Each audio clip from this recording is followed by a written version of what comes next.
আজকে আমাদের মাননীয় মুখ্যমন্ত্রী মমতা ব্যানার্জির উদ্যোগে শুধু ভারতবর্ষ না, ভারতবর্ষ পেরিয়ে পৃথিবীখ্যাত উৎসবে পরিণত হয়েছে। আপনারা নিশ্চয়ই জানেন যে কিছুদিন আগে, কয়েক বছর আগে ইউনিসেফ থেকে ওয়ার্ল্ড হেরিটেজের সম্মান পেয়েছে আমাদের শারদোৎসব।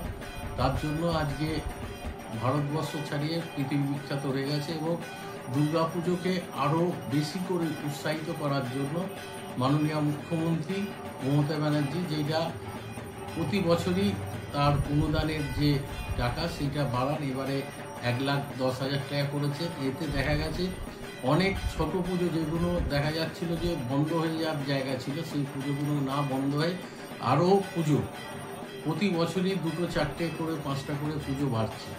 শারদ উৎসবে যে দুর্গা পুজো বিশেষ করে মহিলারা আরও উদ্যোগী হচ্ছে পুজো করার জন্য, যে সরকারি অনুদানগুলো পাওয়া যাচ্ছে তার থেকে। তাই জন্য বলবো যে আজকে শারদ উৎসব পশ্চিমবাংলা না, সারা ভারতবর্ষ থেকে পৃথিবী বিখ্যাত হয়েছে এবং দুর্গা উৎসব সব ধর্মের মানুষ উৎসব, সব ধর্মের মানুষ এই উৎসবে সামিল হয়।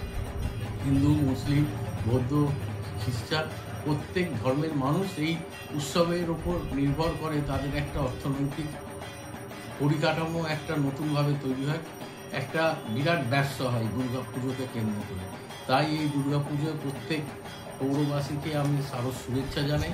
প্রত্যেকে ভালো থাকুন, সুস্থ থাকুন, উৎসব ভালো করে কাটান। তারা উৎসবে তারা প্রত্যেকে সামিল হন এবং মায়ের আশীর্বাদে প্রত্যেকের মনোবাঞ্ছা পূর্ণ হোক, এই প্রার্থনা করি।